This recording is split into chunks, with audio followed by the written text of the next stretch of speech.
Hey everyone, like how I don't even introduce myself anymore? Phil Albertelli, Weekend Out, nice to meet you.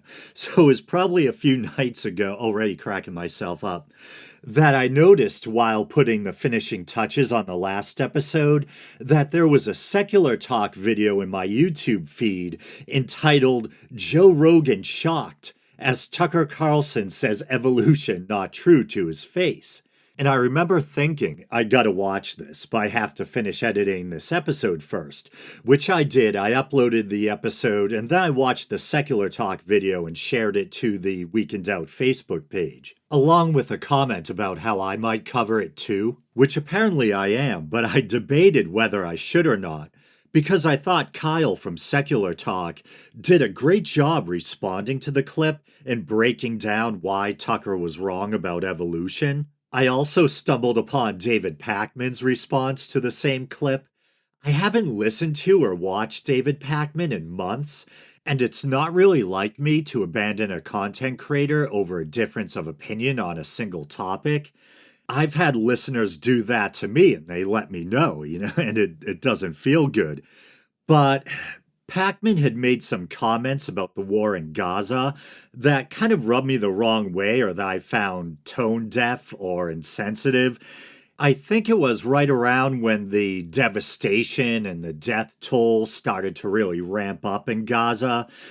And he basically said, hey, we offered them a land deal back in 1947 and they didn't take it.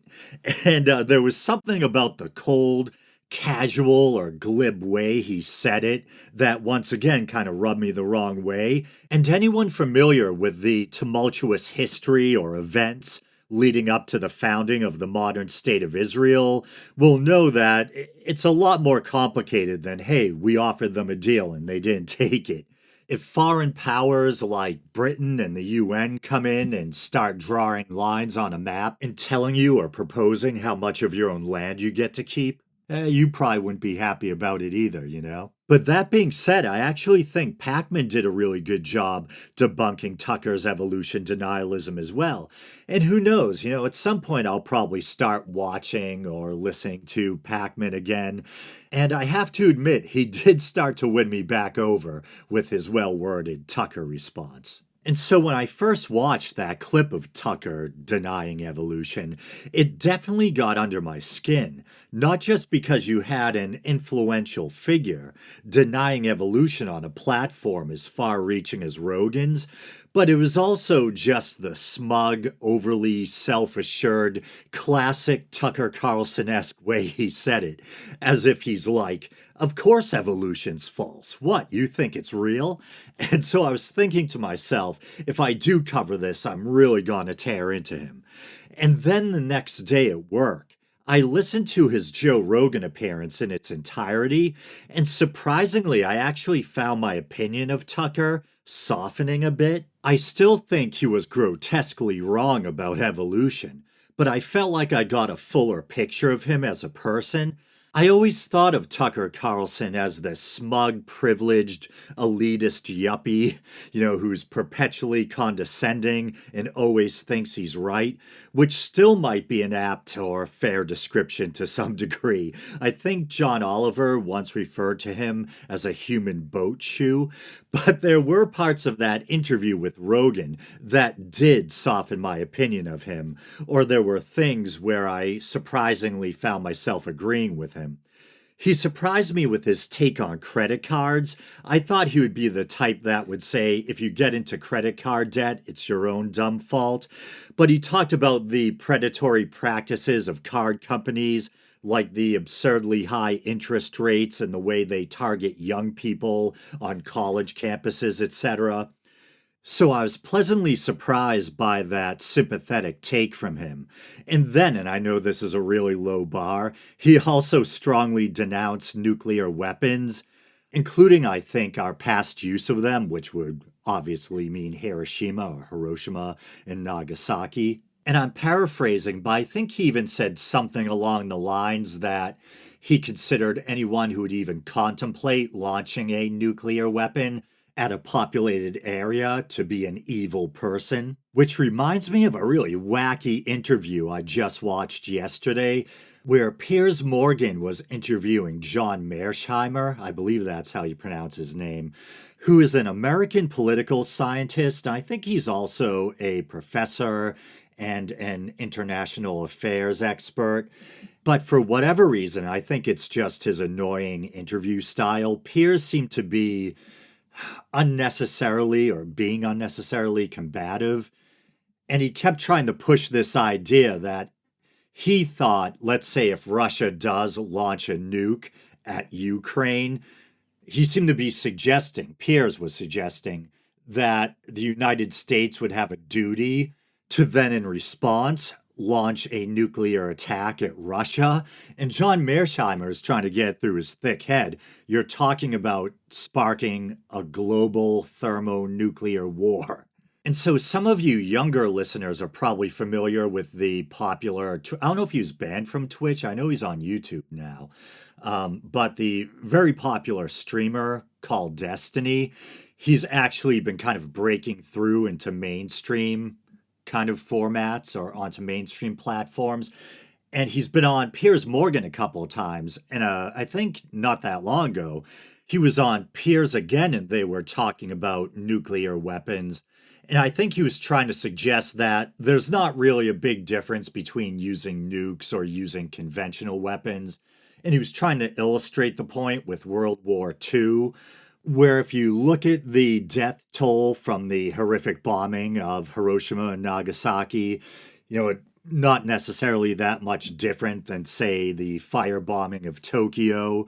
I forget what the exact numbers are. I think the firebombing of Tokyo was over 100,000. I think Hiroshima and Nagasaki, each city was probably over 100,000. Nagasaki, maybe less than 100,000. But if you think about it, it only took one bomb, one atom bomb per city to turn Hiroshima or Hiroshima and Nagasaki into apocalyptic hellscapes, where combined the death toll was once again in the hundreds of thousands, perhaps roughly 200,000. And then I was just reading recently that modern thermonuclear devices are exponentially more powerful and destructive than the A-bombs, the atomic bombs that were dropped on Japan in World War II. We're talking hundreds or even thousands of times more powerful. I believe the force from an atomic bomb is measured in kilotons, where the force from a thermonuclear missile or device is measured in megatons. So imagine we started lobbing those back and forth. And then there's also the nuclear fallout, the radiation to contend with. So let's pray to the God I don't believe in that none of us ever decides to launch one of those at the other. But all this talk about nuclear war brings the Fallout TV show to mind, which I recently binged. I actually really loved it. You could probably nitpick about certain things or question the strength of some of the writing in certain areas, but all in all, I thought it was just really entertaining, kind of a fun, wild ride. And at the same time, it does kind of get you to think about some heavy topics, like the potential for a nuclear apocalypse. And it's got Walton Goggins in it. Anyone remember that old TV show, The Shield? I can't believe I'm referring to The Shield as old. It seems like just yesterday that show came out and my friends and I were all talking about it. But yeah, he's in it and he's great. So this episode is supposed to be about Tucker Carlson's take on evolution. And I've somehow veered off into talking about nuclear war and doing a TV show review somehow. Anyway, let's get back on track. So another thing that kind of endeared Tucker Carlson to me a little is he told this story about how he's been a Grateful Dead fan since he was a kid, and how when he wasn't even old enough to drive, he was 15, he took his family car and drove himself and his little brother to a Grateful Dead show. And he got absurdly high on psilocybin, psychedelic mushrooms. And he lost his brother, which is definitely not a good thing. But I think he found him again. But I think he even says he feels bad about it to this day. So I felt like, I'm like, oh, that story kind of humanizes him a bit. Maybe Tucker Carlson is kind of human, okay. And another thing about Tucker Carlson, I always assumed or got the feeling that he was gaslighting his audience, that he didn't necessarily actually believe the controversial or inflammatory things he was saying, that it was more likely that he was just throwing red meat to his base or telling them what he thought they wanted to hear. And that's pretty much how I felt even when I listened to that clip of him denying evolution. I'm like, there's no way he actually doubts evolution. He's smarter than that, right? He's just doing it to get a rise out of people or to please the kind of right wing evangelicals in his base. But as I listened to the full episode and started to get a feel for the psychology behind his worldview, I started to become more open to the idea that perhaps he's actually being sincere. And the way he was talking, it sounded like his upbringing may have been somewhat or fairly secular, and it was as an adult that he became an avid Christian. And he has this whole worldview where there's the supernatural forces of good and evil at work or, battling in our world.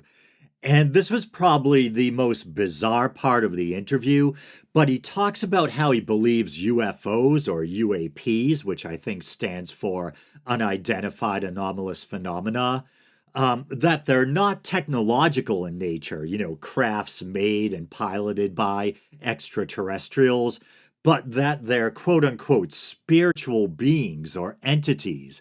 I believe Joe is really into UFOs too, but I think he leans more towards the idea that they're visitors from outer space. Me personally, and I've said this on the show ad nauseum, and I think this is, hopefully it doesn't sound too presumptuous, I think this is probably the scientific consensus that there's most likely life elsewhere in the universe. How much of it is primitive, how much of it is advanced, that's up for discussion. Who knows?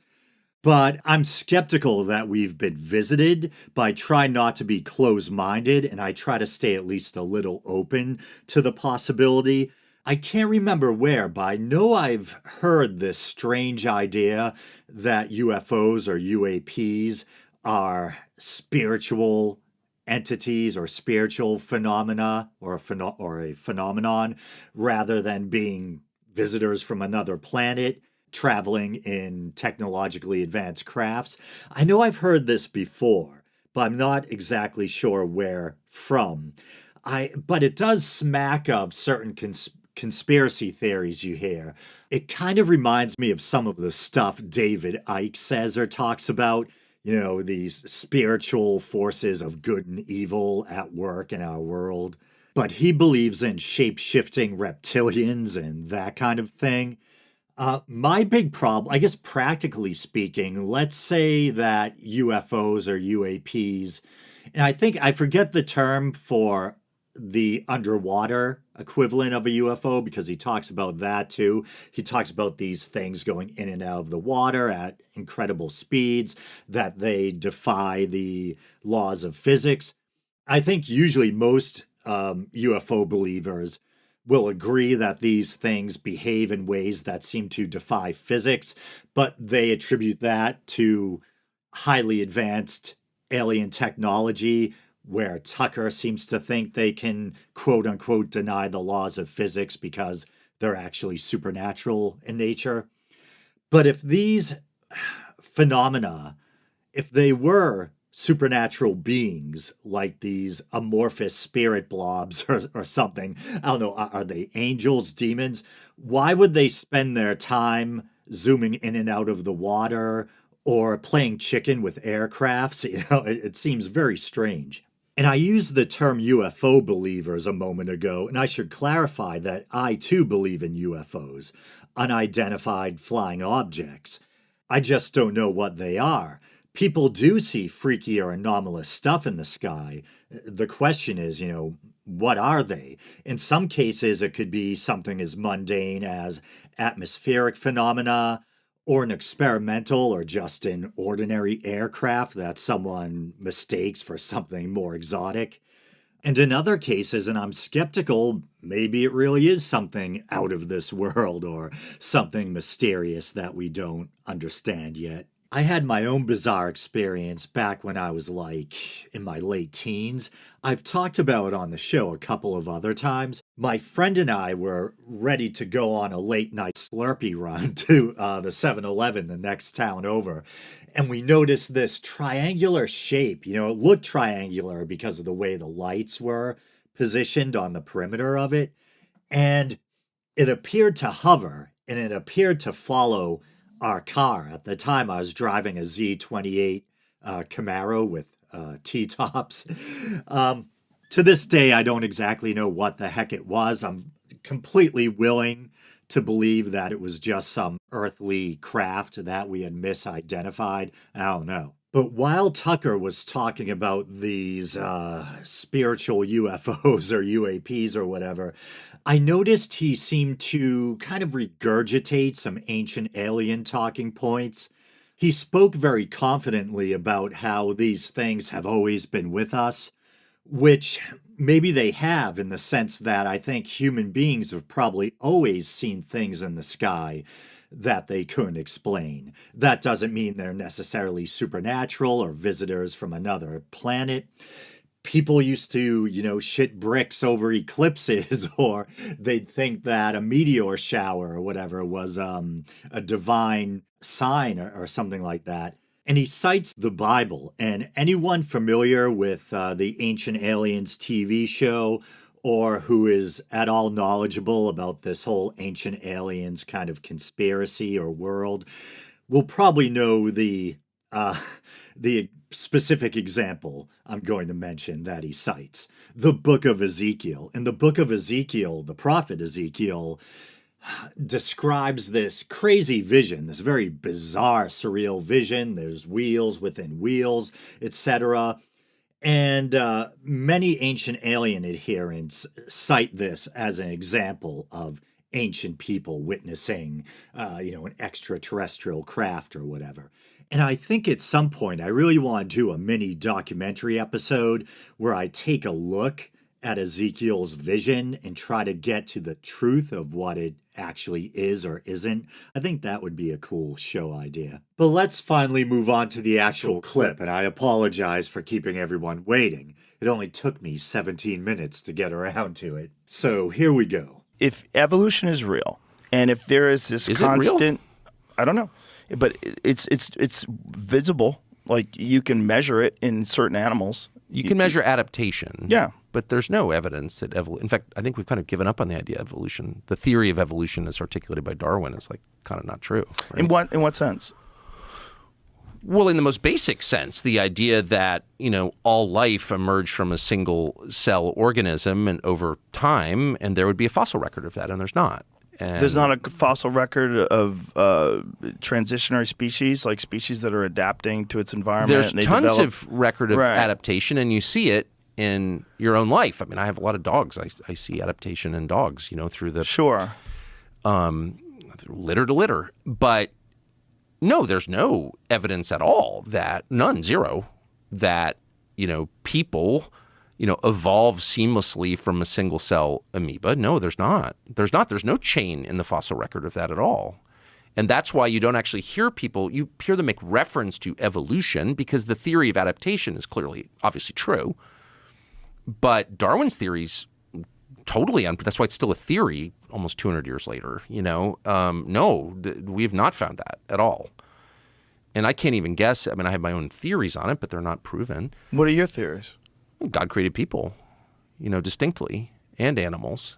I mean, I think what every person on Earth thought until the mid-19th century, actually. Right, but it's not a new idea. They didn't have computers. They didn't have a general understanding that we have today of the process. Do you think we understand more now? Yes. Really? You don't think that we understand more today? We understand way less. So I just spent all that time talking about how my view of Tucker had softened a bit after watching, the full appearance on Rogan. But now after just hearing the actual clip again, I've returned to being pissed. And I think that clip is only about 1 minute and 30 seconds long. And yet I feel like it was chock full of things I need to address. In fact, I was just quickly typing notes while listening back to it. So to start off, yeah, the way it begins, wow. Yeah, it's just that kind of self-assured, overly confident, matter-of-fact way he says that, and I'm paraphrasing, that we've pretty much given up on the idea of evolution. And that the theory of evolution as articulated by Charles Darwin isn't true. How does someone say something so counterfactual with such confidence, you know?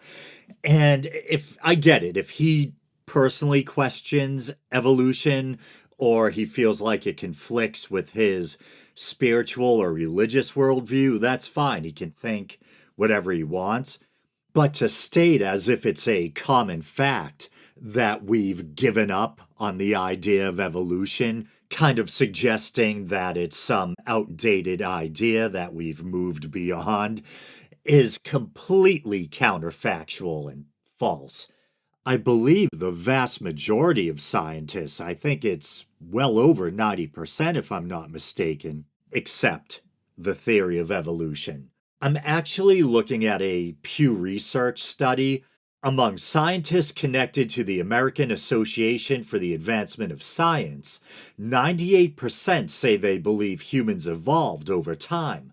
And this just has more to do with public perception, but it also states roughly 3/4, 76%, of Americans perceive that most biological scientists hold this view, according to the new study. And that study is dated 2019. And then I found a quote from Francisco Ayala, I think it is, a renowned evolutionary biologist and recipient of the National Medal of Science and the 2010 Templeton Prize, and a former Dominican priest. And the quote is from 2010, and it's regarding the consensus on evolution in the scientific community. And so it reads, "The overwhelming majority of biologists accept evolution. Those who know professionally the evidence for evolution cannot deny it. Scientists agree that the evolutionary origin of animals and plants is a scientific conclusion beyond reasonable doubt. The evidence is compelling and all-encompassing because it comes from all biological disciplines, including those that did not exist in Darwin's time. In the second half of the 19th century, Darwin and other biologists obtained convincing evidence from a variety of disciplines which had reached early maturity during the 19th century: anatomy, embryology, biogeography, geology, and paleontology. Since Darwin's time, the evidence for evolution has become much stronger and more comprehensive, coming not only from traditional sources, but also from recent disciplines such as genetics, biochemistry, ecology, ethology, neurobiology, and molecular biology. Because the evidence is so overwhelming, evidence for evolution no longer engages the interests of biologists, except when explaining evolution to the public or arguing with those who refuse to accept evolution. Although not sought and no longer needed, the evidence for the fact of evolution continues to accumulate." And that's the thing. It's no longer just the fossil record and biology and observing the anatomical similarities between different species. We now have genetic science. We can see on a genetic level how closely related various life forms are. And Charles Darwin's ideas about natural selection are still widely accepted. They're the foundation of evolutionary theory. So I don't know where he gets that either. And I tried to do some digging on, are there any things that Darwin just plain got wrong? And I think it was about a decade after he published The Origin of Species, I believe, that he came up with this idea. I believe it was called pangenesis, because at the time scientists knew cells existed, but they didn't know DNA existed. The discovery of DNA comes later with Watson and Crick. And so Darwin didn't know how parents passed on a mixture of their traits onto their children. And so he came up with this weird idea of pangenesis, where different parts of the body kind of shed particles, and it was completely wrong. Yeah, this is from the National Institute of Health. In 1868, Charles Darwin proposed pangenesis, a developmental theory of heredity. He suggested that all cells in an organism are capable of shedding minute particles he called gemmules, which are able to circulate throughout the body and finally congregate in the gonads. I feel like whenever you say the word gonads, you should make some kind of joke, but I can't think of any. So, kicked in the gonads, as we used to say, growing up in the Boston area. But anyway, so he talks about adaptation. And he says that the quote unquote theory of adaptation is true or accepted. But I'm pretty sure the theory of adaptation isn't even a thing, at least not in regard to evolution.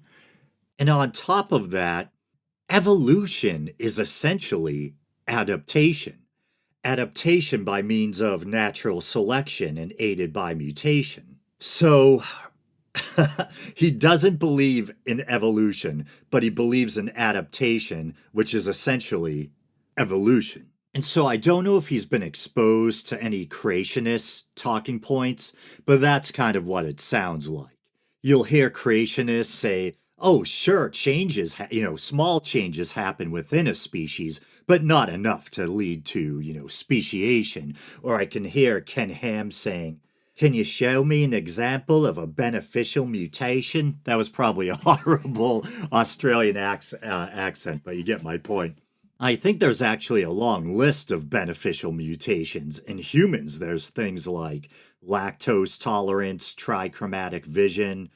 And he brought up his dogs as an example of adaptation. When I think of dog breeds, I usually think of artificial selection, but there are some wild dog breeds. But I don't know what's going on with Tucker, and I think he has labs or golden retrievers. Are they evolving, some strange adaptations? I don't know. Maybe the dogs have opposable thumbs and play the banjo at night. I think he said that he doesn't own a TV or a computer, so maybe that's the family's entertainment. And maybe I'm nitpicking, but he does have a smartphone. And he says, he kind of proudly said he doesn't use email, as if it's some kind of modern electronic intrusion. And yet he said instead, he communicates via text message, which left me scratching my head. And once again, he said he didn't own a computer, yet he owns a smartphone, which is essentially a computer that fits in your pocket. And then he said something that, sadly, you hear way too often. It's this old trope you hear, usually from religious folks who lack even a layman's understanding of science. And that's not me trying to be condescending. I'm not a scientist. I barely have a layman's understanding of some of these complex topics, but I feel like I know the basics, and when I don't, I either just keep my mouth shut, admit I don't know, or do some research. But to get back to the point, he said what you often hear a lot of religious people, especially fundamentalists, say, evolution is just a theory. And it's one of those things that, you listen to science educators trying to clear up this misconception, and no matter how many times they try to disabuse someone of that notion, just more ignorant people pop up spewing the same dumb thing. Evolution is just a theory. And I apologize. I'm probably being too mean-spirited or uncharitable, because everyone has to learn at some point, right? All of us probably have are walking around with misconceptions. But as most of you listening to this probably already know, the scientific use of the word theory differs from the everyday use of the word theory, where, in the vernacular or colloquially, people will say, hey, I have a theory. Like, it means you have an idea or a hunch. I have a theory why the mailman's been late this week. Whereas the scientific usage or definition is much more strict or rigid and refers to a hypothesis or an idea that's been repeatedly tested and corroborated using the scientific method. And so the way people use the word theory in the everyday sense is actually more like a hypothesis. And in science, if a hypothesis is repeatedly tested and proven to be supported by scientific evidence, it may then graduate to, or become a theory. And this is from the American public university system. In casual non-scientific conversation, the word hypothesis and theory are often used to mean the same thing, an idea or notion or hunch about something. In reality, they are quite different. I'll skip down a bit. The objective of a hypothesis is for an idea to be tested, not proven. The results of a hypothesis test can demonstrate only whether that specific hypothesis is or is not supported by the evidence. But when many studies produce similar outcomes, then together they may suggest a theory for the phenomenon under investigation. A theory is a well-established, tested explanation that provides a unified description of some aspect of the natural world. A theory is based on substantiated data, repeated testing, and the consensus of a wide group of scientists/researchers. And then once again, with that usual air of overconfidence or certitude, he says that there's no evidence, none at all, in the fossil record that people evolve seamlessly from some single-celled animal. I think he specifically uses the word amoeba. And here's where I admit what I don't know. I'm not an evolutionary biologist. And when I think about the absolutely vast gulf of time between us now and whatever the first or universal common ancestor was, I mean, we're talking billions of years. I think they've found fossils of cyanobacteria dating, like 3.5 billion years ago. And I have only a very shallow layman's knowledge or understanding of that vast evolutionary history. And I'm sure there's still gaps and a lot left to learn about the shared evolutionary history of life on Earth. But it does seem pretty clear that we're an evolved species of ape that shares a series of common ancestors with other primates, with other mammals, with other vertebrates, with other more primitive creatures, going further and further back. And then when Joe asks him what his theories are, he says he believes God created people and animals. And like I've said before on the show a few times recently, that evolution and theism aren't necessarily mutually exclusive. You can believe in God and evolution. Many do. Many Christians do. You can look at evolution as the process by which God unfurls his creation. But as I've also said before on the show, the problem for me is, it's the problem of suffering. You have this vast ocean of time, these eons of life feeding on life, creatures rending and tearing each other apart for sustenance. And I often darkly joke on the show, if I hear a disturbing nature fact, I'll go, oh, there is no God. But that kind of is my gut reaction when I hear some of these horrific nature facts. It might have been half a year ago, but I heard something or learned something that really disturbed me, that there's a certain kind of seagull that will peck out the eyes of newly born seal pups and leave the blind pup to languish and starve to death. And the bird will then return to the pup's floating carcass and feast on it. And then I'm an animal lover, and so one of my guilty pleasures is I'll watch cutesy animal videos on YouTube. And there's this channel I watch, and I think it's really popular. There's this guy who has a pet prairie dog named Poppy. And so then that led me down like a prairie dog rabbit hole, and I was reading up on prairie dogs. And then I learned how in nature, there's a breed or kind of wild ferret, and a main staple of its diet is prairie dogs. And then I imagine these two kind of smallish mammals, one just killing and feasting on the other. And once again, I'm like, there is no God. Yeah, this is from the National Park Service. Ferrets rely heavily on prairie dogs, not only for their homes, so they take their homes too, but also for food. Prairie dogs make up a whopping 90% of a black-footed ferret's diet, with the remaining 10% made up of prey like squirrels, mice, and other rodents. One ferret eats a prairie dog about every 3 days. Nature is absolutely brutal. And while I was reading that, I accidentally glimpsed an image, a photo of a ferret killing a prairie dog, which I definitely did not want to see. And I told myself as I was listening to the interview and I started to warm up to him a bit that I wouldn't make fun of his laugh. But man, that crazy psycho laugh, Tucker, sometimes, it's almost like a Joker laugh that he breaks into. When once again he tells Joe that he believes that God made people. And he says, like everyone believed up until the mid-19th century. And all of a sudden, this crazy-ass Joker laugh. Person on Earth thought until the mid-19th century, actually. Right, but it's not a new idea. When he laughs like that, I almost picture him as like an old-timey Batman villain.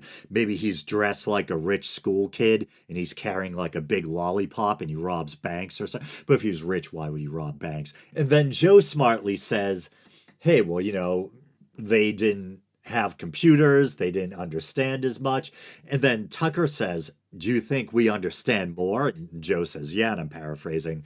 And Tucker replies, I think we know way less. And in fairness to Tucker, I think what he might be trying to get at is, or touch on, is that there's a difference between knowledge and wisdom, because the example he cites after that is, and for some reason he bashes them for being childless, but he talks about these kind of childless weirdos in Silicon Valley, kind of tinkering. I think he's alluding to, or what he implies is that they're tinkering with AI and risking the fate of the world, And a lot of people have this fear about AI. I myself don't, but to each his own. But even if we indulge him, I think he's painting a portrait of people who have all this scientific information and know-how, but they lack the wisdom to know when they shouldn't cross a certain line. And that kind of brings to mind something we were touching on earlier, the development of the atom bomb. And I know that's complicated because there was a fear that the Germans were developing the bomb and we had to beat them to it. But as a species, it could be used as an example of when, we have the scientific capability or know-how, but should we? So I think it would have made more sense if Tucker said, we have more knowledge and data, accumulated scientific information now, which obviously we do, but perhaps we lack judgment or wisdom, which maybe our, forefathers or ancestors possessed and we don't, which I'm somewhat skeptical of because the history of humanity is rife with warfare and brutality, unnecessary destruction and persecution, etc. But I think that's it. And hey, it only took me 40 minutes to give my opinion on a clip that was under 2 minutes long. I think I said 1 minute 39 seconds. I think technically it was 1 minute 49 seconds. But as always, thank you everyone for listening. You guys know the drill. You can like the Facebook page. You can follow the show on Twitter or X, even though I'm not on there much. You can check out the YouTube channel. Maybe you're doing that now. If you'd like to help the show out monetarily, which is always greatly appreciated, you can go to I almost forgot the address. You can go to patreon.com/theweekindoubt.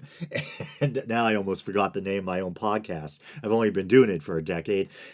And you can help support the show for as little as 99 cents a month. All right, brothers and sisters, until next time.